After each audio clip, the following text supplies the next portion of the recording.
Excited to have you all join us today. We are going to hang out for just a minute here to make sure that everyone can join and get settled in. So while we wait for folks to join, I wanted to make sure that you all know that our annual conference, XYPN Live, is fast approaching and you will not want to miss it. We will be in Denver, Colorado from October 8th to the 11th, and it really is a financial planning conference like none other. It's a really casual vibe. There's lots of great content, amazing networking opportunities. It's really going to be something that you will cherish and benefit from. And if you're thinking at all about attending, I would suggest that you schedule a call with one of our network navigators. They can tell you all about the conference and what to expect and what kind of track you might participate in. And they also have a code that will save you some money on your registration. So we will drop a link in the chat for you to schedule that visit. And then hopefully you'll be able to connect with one of our folks. So we are just past the hour, so I'm going to officially get us started. Hi, everyone, and thank you for joining us today. My name is Amy Arno, and I am the lead events specialist on the XYPN marketing team.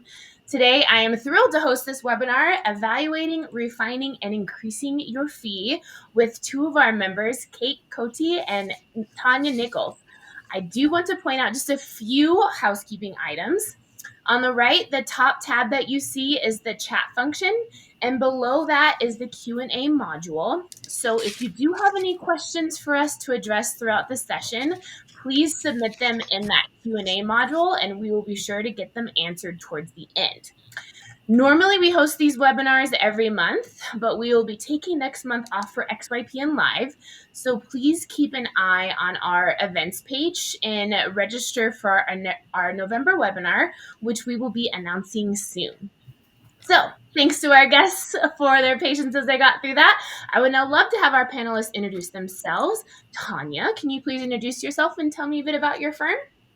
Hi, everyone. My name is Tanya Nichols. I run an investment firm for women within a few years of retirement in Duluth, Minnesota, way up north. And my firm is called Align Financial. Kate, how about you? Hi, everyone. My name's Kate Cote. I run a firm in Virginia, and I specialize in working with military and government employees. Lovely. So we have you both on today because you've both gone through this experience of raising your fees. So Tanya, maybe you can walk us through, like, where were you at when you made this decision to raise your fee, and what got you started on that? What were you looking at? Was it your service offering? Was it the time you were spending? Just what brought you initially to looking at raising your fee? So the initial, I was a part of a coaching program called Limitless Advisor Coaching, and it was like a part of their curriculum. And I'd always come from like the broker dealer and wirehouse space. So basically wherever I had worked at the time, that's what fee the client got at the time. And I had never standardized my fee schedule. I just recently, so last year, I became a fee only RIA. So prior to that, I had been at wirehouses and then at independent firms. So I was part of this coaching program, and they had just encouraged us to really charge what we were worth. And that meant doing an exercise that figured out what are we really worth. And so I just went through and followed their kind of program. And really, I had a bet with a friend of mine that if I didn't follow through on this, so Benjamin Brandt from Capital City Wealth in Bismarck, North Dakota, I was going to have to buy all his kids' hockey gear, and he was going to have to buy all my kids' hockey gear. And he has 6 kids. So that was a good motivator for me to follow through on standardizing my fee schedule. So that's what I prefer to say. Instead of, I didn't increase my fees, I standardized my fee schedule across the business at the time. And so did you do that when you were making the transition to fee only? I did that in preparation. I knew I would eventually move to fee only. So that was a part of like my initial prep, was just kind of getting everything simplified and standardized. So fees and moving on clients' old annuities and all that sort of stuff, and just like getting myself ready. So I did that in fall of 2019. And then I was going to move RIA in 2020, and then 2020 happened. So I did it in first quarter 2021. Great. That's very helpful. Kate, how about for you? When did you first think about raising your fee? What got you there? I was taking a Sandler sales training course, and there was a segment on, thinking about getting paid for what you're worth, and they walked you through, trying to figure out, what is the income that you want to have, and work it backwards that way. You figure out what income you want to end up with, factor in your fees, figure out how many clients you can typically meet with, and then come up with a rate that way. And that's I've raised my fees multiple times, so it's kind of where I start at. Like where do I want my income to be, and then go backwards. And so, what does that conversation look like with the client? Do you have to justify to someone why you're raising your, or do you in that conversation? Tanya, what did that look like for you when you went through that? It was like my worst nightmare to raise my fees and to have a conversation about it. My absolute worst possible nightmare. I would have done just about anything other than fail at my competition with Ben. So that was really the main reason I did it. And so when I thought about how I was going to communicate this to clients, I actually just was really honest with them. So initially I started with a letter, and I told them this is going to be happening.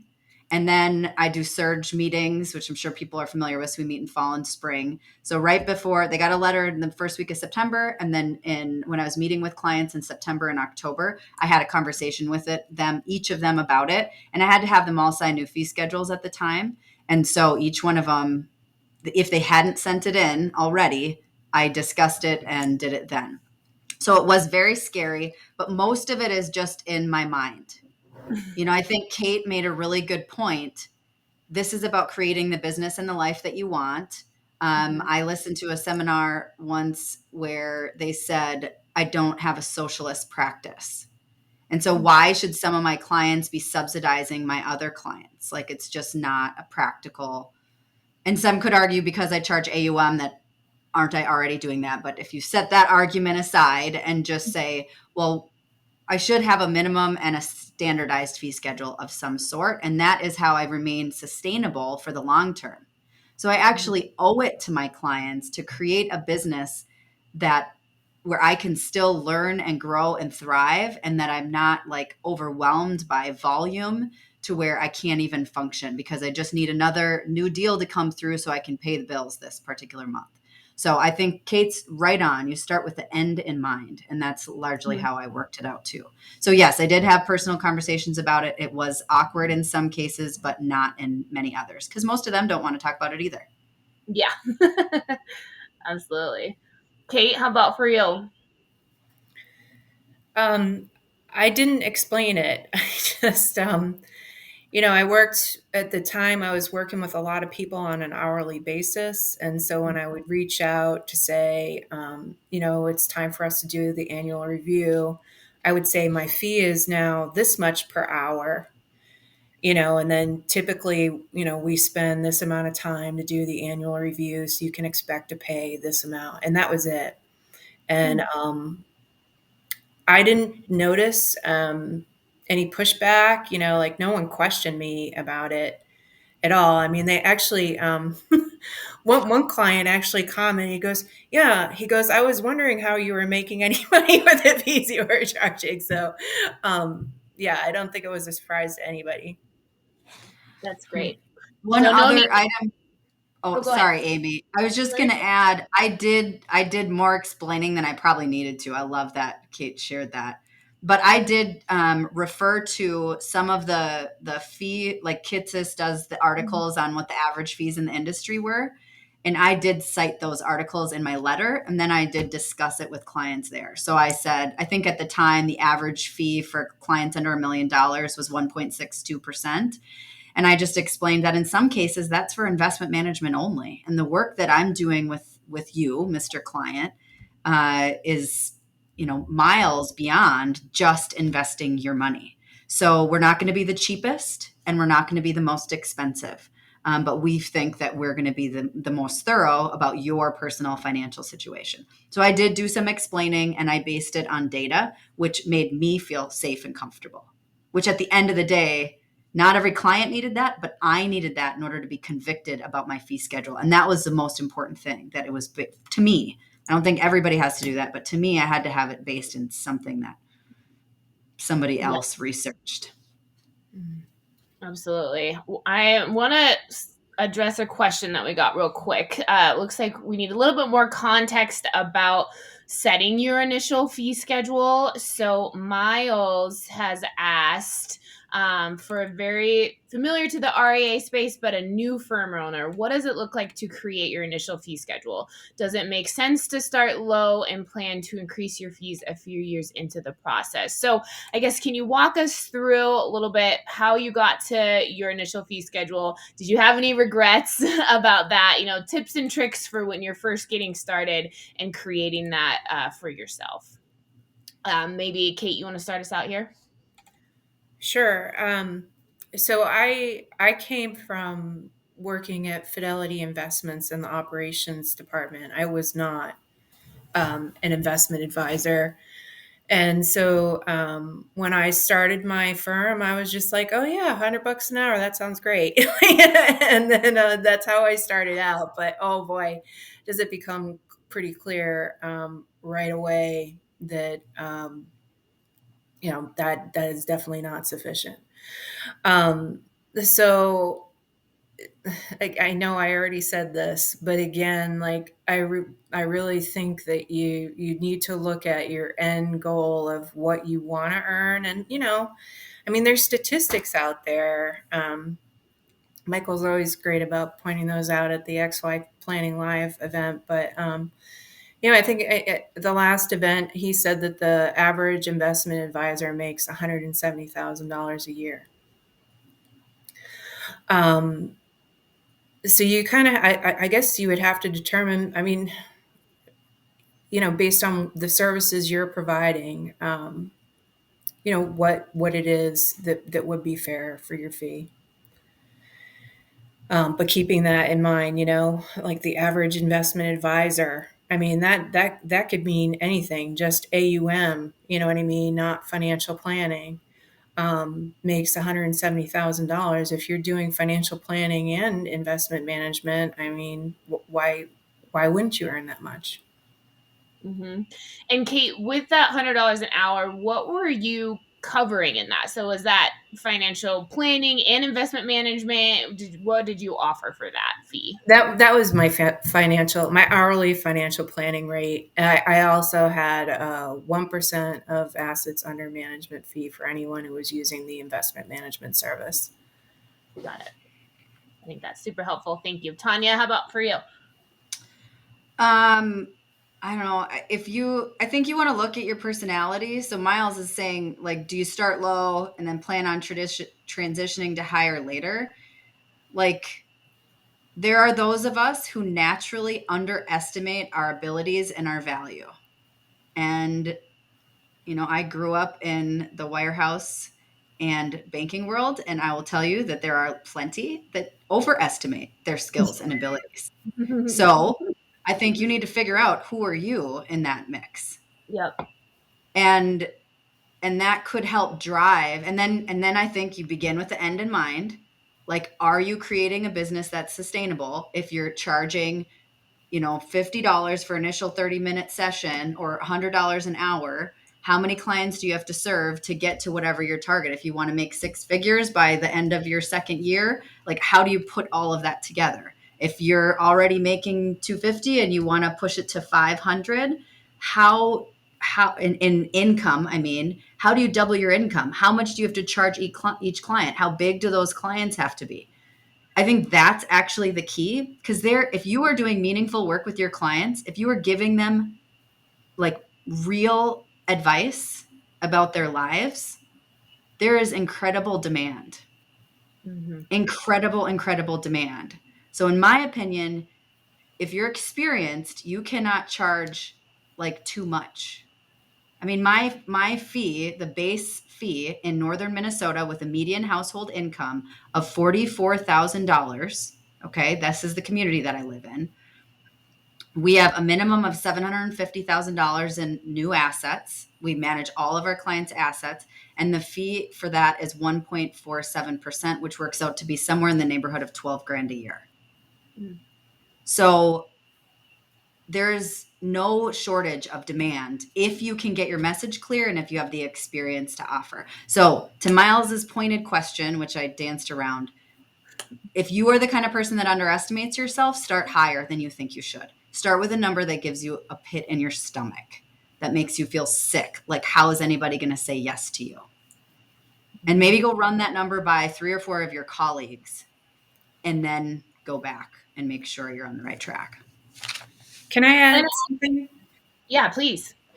I took this seminar. We were in a week-long class with other advisors, and somehow we got around to how we started our firm. And one of the women I was most impressed with started her firm where the minimum was $10,000 a year.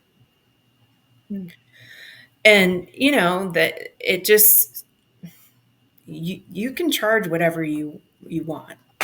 I guess that's the short of it. Yes. And it does have to do with your clients too, right? I Yeah. mean, depending on who you're targeting. So if you're targeting millennials that are just starting families, or if they have a lot of student loan debt, or they can pay something different than someone that has assets under management that's close to retirement and is high net worth, right? So you have to think about who you're going to be serving and what can they pay. And also your fee structure can vary on specifics about that niche. So if you serve grain farmers that sell wheat once a year, maybe you have just a set annual fee versus someone that has a lot of cash flow and they're a regular wage earner that can pay you once a month your fee. Then you can set the structure based on what's going to work best for your client. Well, and I would share though, Amy, one thing to think about as you're choosing the demographic you want to serve is what's the end goal that you have in mind, and can the market that you are choosing to serve, are those items congruent? Yes. So if you want to be an average financial advisor making $170,000 a year, and you're going to charge subscription fees at, let's say, $99 a month, how many clients do you need to serve, and how do you need to tailor your services to them in order to meet your $170,000 in net income goal? Yep. So I think Kate started with this, and this is like the center of the whole argument, is figuring out where you want to be and does it match with who you want to serve, and then what services do you need to provide. So maybe the person that's getting a $99 a month or $300 a month, whatever it is, subscription fee isn't getting the same thing as maybe what a client that's paying me $12,000 a year, for example. It might be a different experience, obviously, because how are you going to scale that for that many people? Yeah. Oh, absolutely. That's very helpful. And that's exactly what I've done.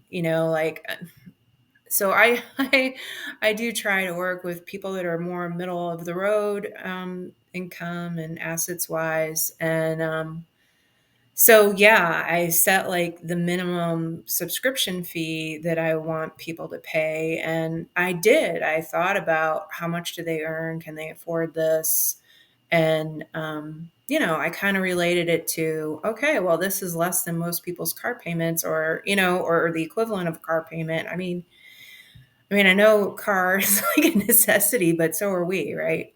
Mm-hmm. But that's something that, like Tanya said, it's very specific to the people that you're going to be serving to figure out, that balance between what you want to earn and what is your clients can afford to do. And it sounds like being able to communicate that value to those clients as well. Mm-hmm. And there are other ways to do pro bono stuff, because I recognized I loved the feeling of helping somebody that didn't have a lot, just have a light turn on about finances. But I also came to the conclusion that, I have teenage kids. I've got 5 summers left. And so what I've done in order to continue to serve in that way is I do some board work, but I also do quarterly pro bono office hours. And so I just try to find other ways to contribute, but I don't try to make a business out of that. So, Gotcha. I am deciding not to run a nonprofit. You can run a nonprofit if that's what you want to do. But, like I said, the reason I'm running my business is to help people, but it's also to create the maximum amount of value to my life and my kids. I'm a single mom. I got 2 teenagers. And so it's all about return on time for me. So Hmm. I think you want to think that through. Are you creating a for-profit business or a not for-profit business when you think about your fees? Absolutely.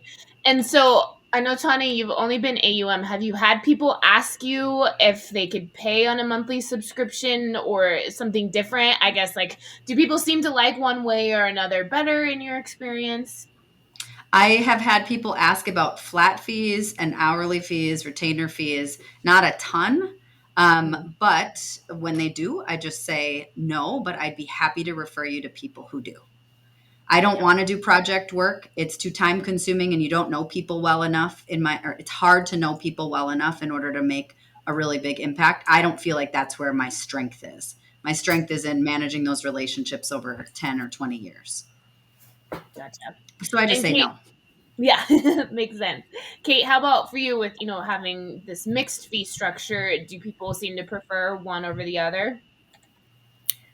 Um, Not really. I mean, really, I put them in the subscription if their assets are less than, Mhm. the amount that I would get for the subscription. Um, and I explain the progression, that once their assets start going beyond this, then we're going to switch to the AUM fee. Um, but I also have noticed that now that I've published like my service calendar on my website and stuff like that, I'm getting a lot of people reaching out because it just makes sense to them, the subscription. Mhm. That we're gonna focus on certain things every month, and it just makes sense to them. I don't know. That's what I'm hearing over and over. Gotcha. And for your rate, Kate, so when you were charging hourly, someone asked, so are you charging based on actual hours or locking in the price based on expected hours? If actual, what happens if your time estimate is too low? I can publish this so you can see it too. Sure. I've actually had that happen to me, like you're on that discovery call, and one of the things I deal with a lot with military is they have rental properties, and so they'll be like, yeah, we've got some rental properties, and they'll make it sound like it's like one or two or whatever. And so, the more you do this, you kind of know, like if you're working with a couple, on average, it takes 8 to 10 or 10 to 12 hours to do the whole initial plan. Um, but then if so I'll give them an estimate, and that's what they use to hire me. But I have had cases where there's stuff that I just didn't know was going to be in there, and it's taking way longer. I just reach out to them and I explain, look, when I gave you this estimate, I didn't realize this and this is going to be there, and this is going to add onto the time.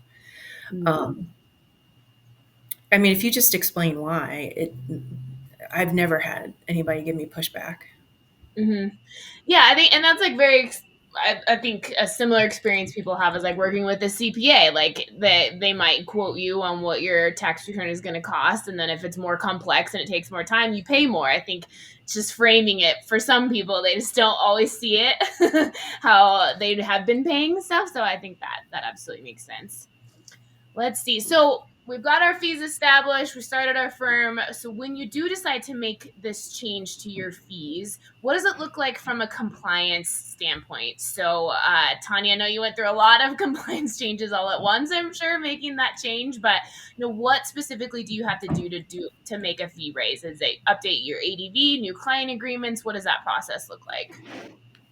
Kate, you might be better to answer that because I did this change when I was still with the independent broker dealer. I was with Raymond James at the time. I mean, I had my firm, but I was on the independent side, so it's a little different. Sure. Yeah. Yeah, you do have to update your ADV, and you have to update all the client agreements. And then if you have existing clients that that are going to be paying the new fee, they do need to sign like a new client agreement that has the new fee rate on it, and get a copy of your ADV with the new fee. Like I went through this period. So, I mean, I started out at $100 an hour, then I went to 200, which I was like, they're never going to pay that. And they did. And then, and then it was 300. And then, and now for my old hourly clients who have not, converted to subscription, it's now $400 an hour. So, I've been audited a few times by the state. And so I did purposely ask them, like, if I'm working with a client in the next year, do I have to have them sign a new contract? And they told me that as long as the fee hasn't changed, they don't need to sign a new agreement. But if you've changed your fee, you need new signatures, evidence that you sent the ADV, all that. Got it.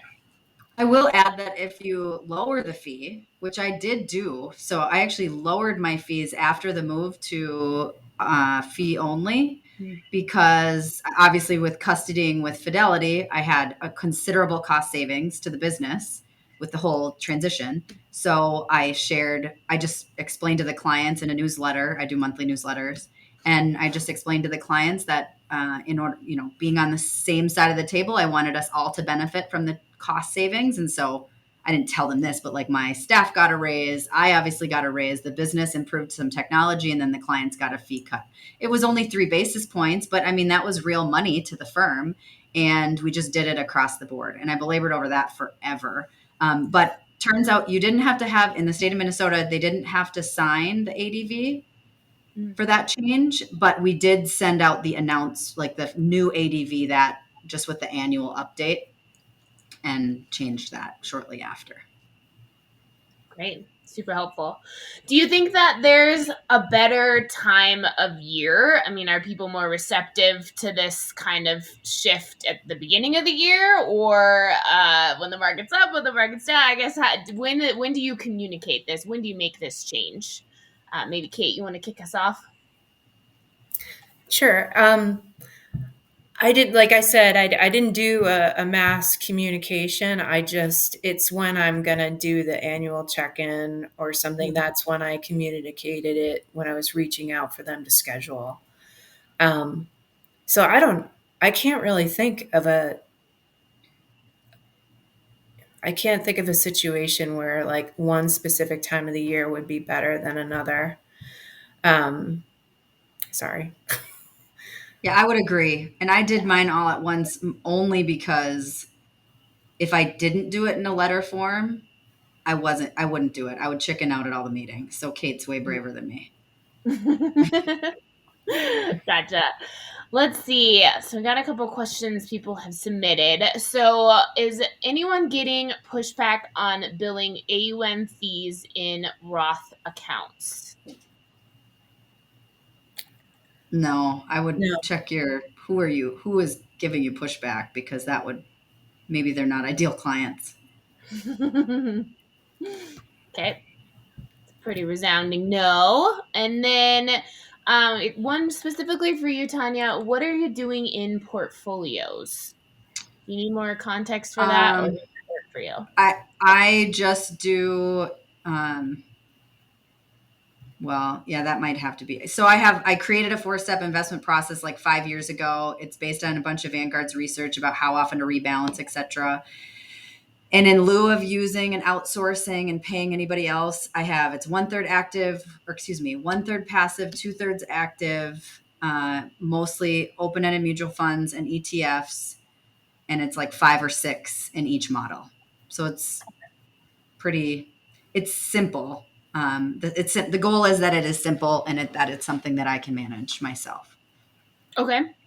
Great. And then another one back to back for you.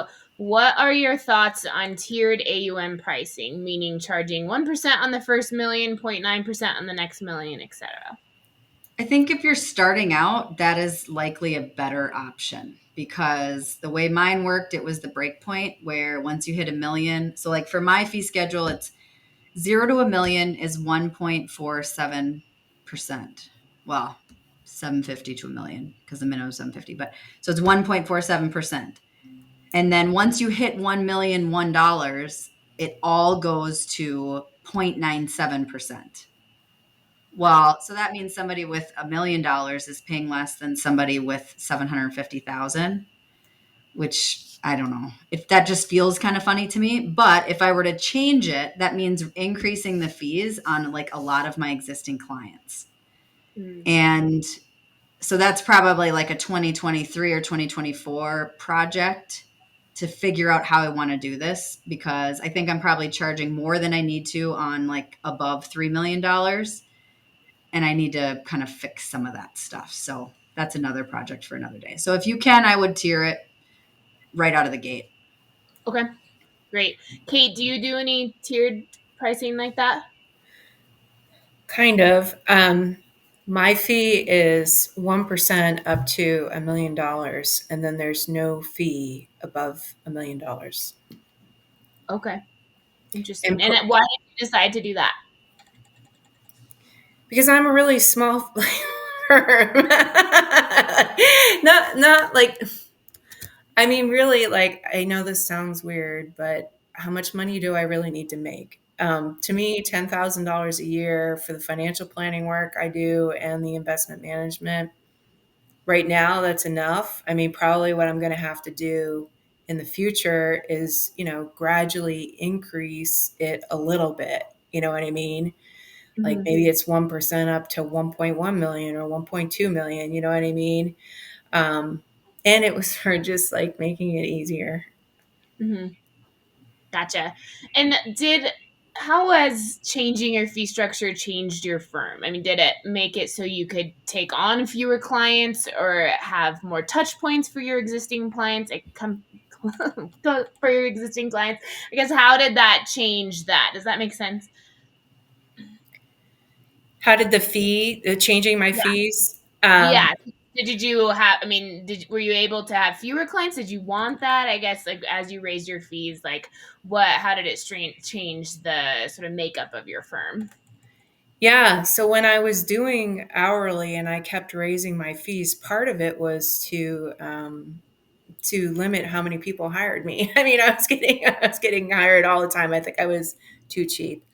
Um, but what really has changed for me is, it's like Tanya said, you really have to have self reflection about the type of firm that you want to build. And ultimately, what I ended up realizing is that, I want to have time to do the things that I like to do. I want to feel good about what I'm doing. And I thought about, well, what is it that like really satisfies me when I'm working with clients? And it's not the portfolio I recommend. It's not even like handing them a great financial plan. It's helping a client who really wants to do something but thinks that there's no way in the world they could possibly afford to do it, and I help them figure out how to do it and give themselves permission to do it. Um, and so are you going to get that doing a one-time plan? Nope. And in fact, what I was finding is like a lot of people would ignore my it's time to do the annual review because guess what? They didn't put in the recommendations I made to begin with. Mm. So, if you're, that's why I moved to the subscription model. That, that makes me feel when clients don't implement the recommendations, I feel like I rob them. I Mm. know that sounds weird, but I do. I just feel like, oh my God, they just paid me $4,800 and then they did nothing. Like, makes me feel bad, right? So, you know, making the kind of changes that is going to make me feel really satisfied with what I do, you got to work with a client on a regular basis. And, life happens to people and what they really want changes. And you want to be there for those events to talk them down and like really focus on, well, what is it you really want in life, and do that. Don't focus on the money. I don't know if that answered your question. Yeah, no, it does. And so, what kind of attrition do you think folks can expect when they increase their fee? Tanya, what was your experience when you made the announcement? Did you lose some folks? Did you get some different folks? How did that shake out for you? So three clients fired me, and it was super sad. Like, I was sad, but I was Sorry, Tanya, out of how many? 70, Okay, probably that's great. 70-ish at the time. Three clients fired me, and they were getting a 50% fee increase. They were getting charged 1%, and it was going to 1.5%. And that was for people over 500,000. 500 to a million, it went from 1% to 1.5% on a few. So three people fired me. One was a relief, and two, I was like, I felt really bad. But I had really great coaching at the time, like Mm-hmm. really great coaching. And so I had to really remind myself, this isn't because I am not valuable. This isn't Mm-hmm. because what I do isn't worth it. It just wasn't worth it to them. Just them. Yep. And some Mm-hmm. people will never be able to tolerate a 50% fee increase. That's how they are in their whole life. One of them is a doctor driving like a 22-year-old Neon, right? Like, this is just who they are at their core. If somebody's going to Yeah. increase by 50%, they're not going to hang in there. So I lost three, and it was totally worth it. My revenue was increased by probably 15%, which Wow. wasn't the total reason for doing it. Standardizing it and making it like making it standardized made me feel like a legit business owner. Like, the Mm-hmm. haphazard garbage from before made me feel like an idiot. But I wanted to answer your question from before. How does changing your fees change your firm? I Yes, don't think it please. changes your firm. I think it changes you, Mm. because you put a line in the sand and you spend time thinking about what your time and expertise is worth. And so you become a defender of your own value. And so then every prospect that comes in and challenges you, you've already fought that battle, and you don't have to fight it again. Your fee is just your fee. It's just your fee. That's it. Mm-hmm. It's not negotiable. I do not negotiate fees, period. Ever. Zero. Nothing. And if you don't bring all your money here, you don't come here, because Yes. some will, some won't. So what? Someone's waiting. I heard that in something 20 years ago, and it has stuck with me. And so, for those of you way in the back who are worried that people aren't going to hire you, some will, some won't. So what? Someone is waiting. Most of fee stuff is in your head. Mm-hmm. Yeah, absolutely. So if someone, like, when those three clients when they fired you, did you have a conversation? Did you try to save them at all? Or did you just say, okay, I mean, I guess, how much Yeah. effort do you put into that No, then? their decision was made. And I said, I respected what they did, or they told me politely, we had been together for like over 5 years each. Mm-hmm. So it was hard for them to tell me, but I said, I completely understand, best of luck to you. And I refunded the final quarter's fees, which always feels amazing. So anytime you get fired, I highly recommend that. Matt Jarvis, Matt Jarvis had shared that somewhere, and I was like, that is brilliant. Yeah, absolutely. Let's see. So I see some more questions we got. Jason Kane would like to know, Tanya, would you mind disclosing who does your ADV? He loves the look. Do you feel comfortable Uh, sharing? I do. And she's really amazing, but she doesn't really take on much new stuff. So you're welcome to contact her, but don't be surprised if she says no. Her firm is further bound. She's out of Europe, and her name is Hannah Loring. And she did my website. She still does like our monthly newsletter and a bunch of stuff for us, but she mostly just works with existing clients. She's another lifestyle practice and kind of has niched to financial services. I think we should answer William's question. I'm sorry for hijacking that. Oh, Is that, no, could we that's do that? okay. Yeah. Is it in the chat or is he It, in the it Q&A? says, does the fact that your clients will be approached by other advisors who will charge less than you impact what you charge? Are you considering what the competition will charge? Kate, do you consider competition at all? No. Me neither. All right. There you go, I William. think that's important to put out there. I'm not Yeah. afraid because there's plenty of business out there. Hmm. Pick your lane and be excellent in your lane. Yep. And William, I'm sorry I missed that. I try to keep my eye on the chat, but if anyone has more questions, please put it in that second tab down. I do have a question about what your hourly rate, or about an hourly rate in general. What's the average? Do either of you have a sense of what the average is, or have you seen statistics on what an average hourly rate is? No, I haven't. Okay. I'll see if we have anything.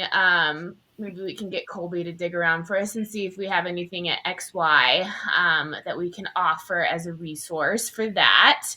So let's see. So, um, do you have any guidance around discounting fees to keep clients on board during the market change? I guess, what has your experience been in this period of inflation, when the market's been down? Have you had to look at your fee and make any concessions to existing clients to keep the folks that you have, or what do you do in response to the economic changes? Tanya, do you want to start us off? So since I'm AUM, it just kind of naturally does that for me. So when the counts are down, my fees go down, and it's Mhm. not a small number. So, Yeah. you know, I'm frank with that with clients that we benefit when they benefit and vice versa. And you don't think about adjusting the basis or the percentage that they're charged at all?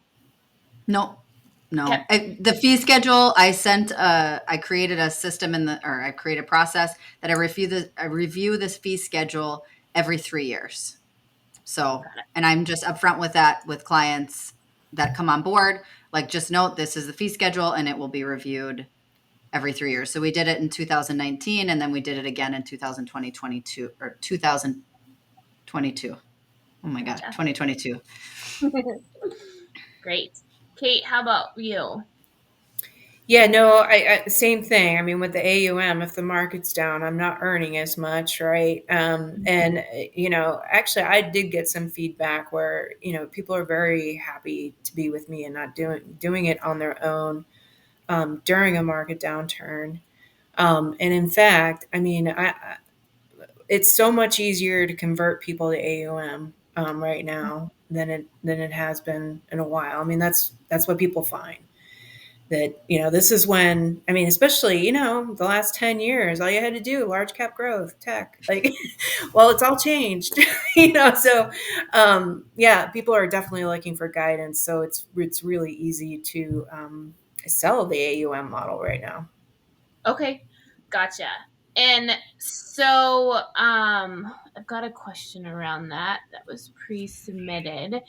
So, is it better to transition from a percentage that covers everything to a planning plus percentage? If so, how would you make this transition?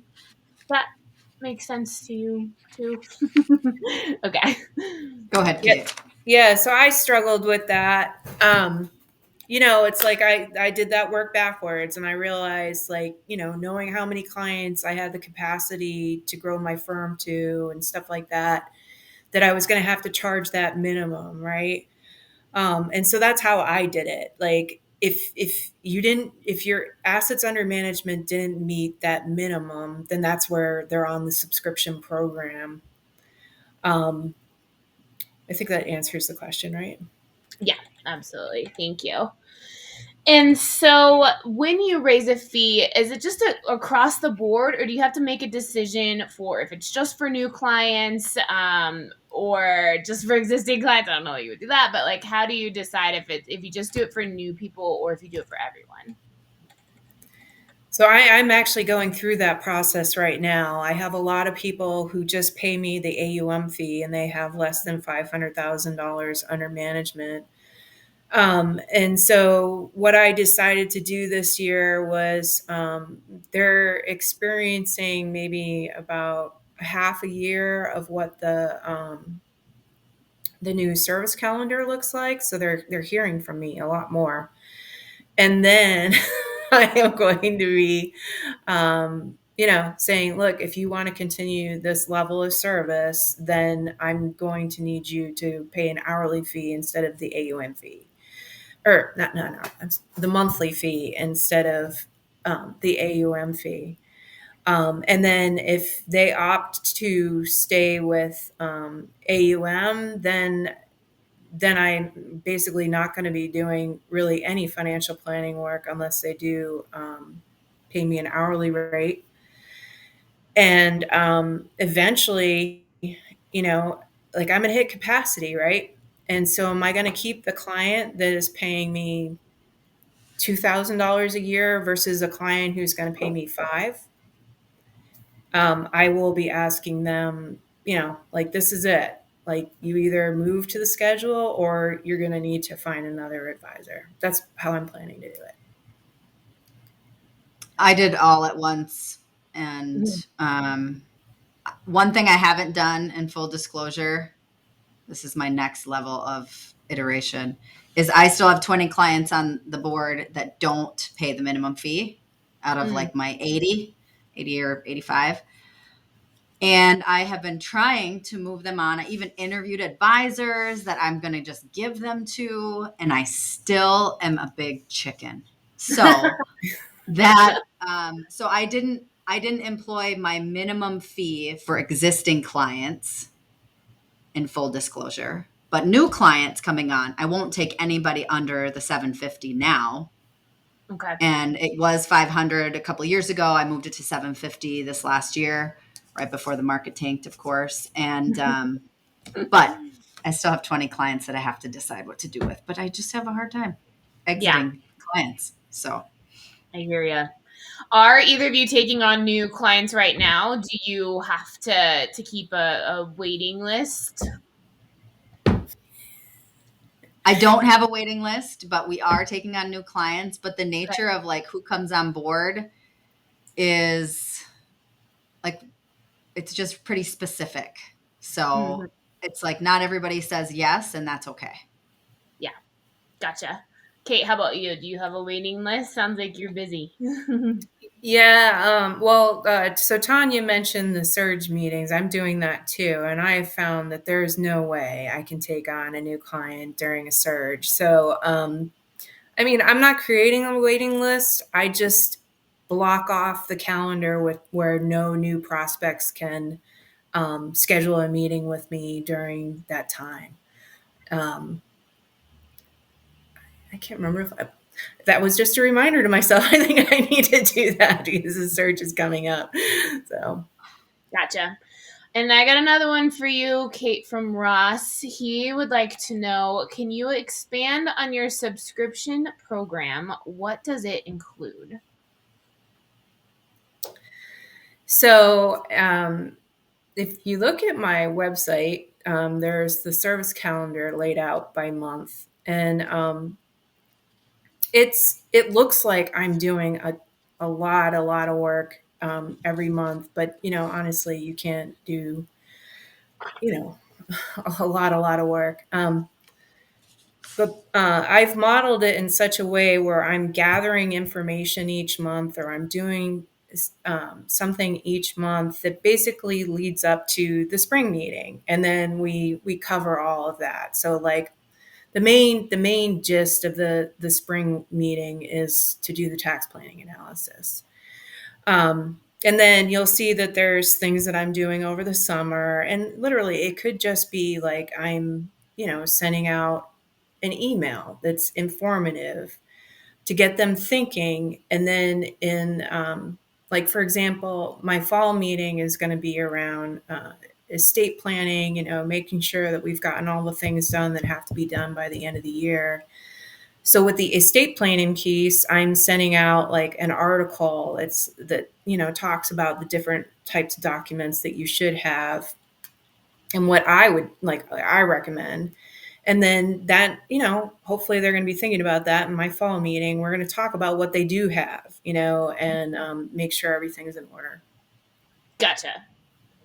And so we had a follow up question about that service calendar. Are those personal touch points or something like an email newsletter with that info? So it sounds like you've got a It's a mix. combination of things. So, like 2 months out of the year, it's like rebalancing their 401ks, right? Mm-hmm. So that I am actually doing work, like going in, taking a look at where the allocation is at now, taking a look at the funds that are available. Is it so much out of whack that we need to rebalance, or has the economic cycle changed so much that maybe we want to swap one bond fund for another? Sound familiar? Uh, so, um, so there's some where it is work, Mm-hmm. but it's somewhere it's just really a communication or me gathering information for when we do have that semi-annual meeting. Gotcha. Thank you. So Tanya, for people that don't meet your asset minimum, what do you do with those folks that come to you? I guess hopefully they weed. Is it on your website? Hopefully they can weed out themselves, some to a certain extent. But do you have a list of advisors where you send those folks? How do you handle that? Yep. So I do refer to the XYPN website. So actually, if you go to my website to FAQs, I think XYPN is one of the options. We've got a local team that we refer to, as well as um, like I had a single woman, and so one of the women I know from Limitless Advisor coaching that specializes in retirement. She's out on the East Coast, but I made a personal introduction to them because I really trust her and know she runs a great firm. So but if you go to my website and there's if you book, well, don't book now because then you'll select an appointment. But I think there's a questionnaire that asks like 3 questions through Calendly. One says, do you have 750,000? I think I have to change it, but one says, are you a woman within a few years of retirement? But I think that could be considered discriminatory. So I think I have to fix that. And then if they answer no to any of those questions, my practice manager, Cooper, he actually sends them like a Dear John letter, Gotcha. which was also copied from Ben Brandt because he's brilliant. I love it. Kate, what do you do? So, someone asked if their assets don't meet the minimum, when and how often do you evaluate their subscription price? So I just rolled out this subscription this year. I mean, like I'm brand new to it. Um, so I have not reevaluated the subscription price other than like originally I wanted everyone to pay a minimum of $400 a month. And then I kind of like, as I was doing this, realized that for single people that I work with, that might be a little bit higher. So it's not on my website. I just kind of like giving them a discount if, there's an objection or something. Um, that's it. Gotcha. Great. Let's see. I saw one that I missed in the chat here. So, do you have IARs? And if so, how do you split advisory fees with them? So, Tanya, I know you have employees, right? I do, but they're not an IAR. So Cooper's Okay. like my right hand, and yeah. So no IAR for me. Kate, do you have another advisor at your firm? Nope, I've been doing it all myself. I'm Okay. actually finally hiring an XY planning assistant. Awesome. I'm excited. That is excellent. Let's see. So, we did have some specific questions that were pre-submitted. So, someone had asked, is it ever appropriate for an hourly advisor to charge prospects an initial consultation fee? So, I guess, how do you structure that, Kate, when you were working hourly? Did you charge for some of those like initial conversations, just checking out fit, or is that something that comes later? How do you manage that? No, I never did. You know, I had a really high conversion rate, so I wasn't really worried about it. Okay. But I have heard of advisors that will charge as much as $500 for the initial consultation. I mean, but they're actually letting the client leave with actionable items. So it's up to you. Gotcha. Thank you. Let's see, we got one here from Bill. Can we charge for a plan on our website prior to a person receiving our ADV and just send it then and wait the 48 hours until sending a contract? That's a real specific compliance question. Do either of you feel comfortable asking that? And if not, I can ask our compliance team. I'm pretty sure you can't take a fee before they've received the ADV. I mean, I used to have my Series 24. I'm 90% sure. Yeah, Okay. I think Kate's right. Okay. That sounds good to me. But Bill, I will check with our compliance team and email you afterwards. Let's see what else. So, anything I would say high level, I guess, like best practices or things you regret about establishing or raising your fee, just for folks that are starting on this journey. Some things for them, like major takeaways from this conversation. You want us to do that, or? Yeah, sorry, Tanya. Maybe you want to start us off there. Okay. I would say, where I was at, I had been in the business a long time. I already had an established practice. So I was a part of this really great coaching program. So I guess my final thoughts on this, if you find that you may be unreliable to yourself to execute to this, like if you're the type that's going to underestimate your value on a regular basis, Mhm. the value of coaching, whether you're an XYPN member and you use somebody like Arlene, their dedicated kind of XY planning coaching area, or if you use another outside program. I mean, if you think about it, so I was investing at the time, it was like 10 or 12 grand for this 1 year of coaching, and it returned $40,000 to $50,000 in incremental revenue forever. Wow. Yep. Like just by being a part of a group that helped me change my mindset. So if you find this to be an ongoing issue, I would say find some help somewhere. Mm-hmm. Yeah. Build a team around you to help you with that. Mm-hmm. Perfect. Kate, how about for you? Some final thoughts?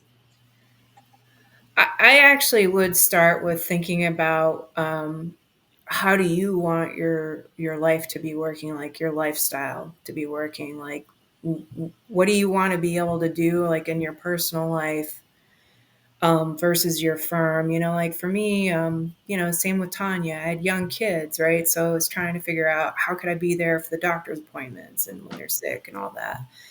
And then look at like we've been saying over and over again, how much money do you need to make in order to live and do what you want to do, and then start from there to figure out your fee structure.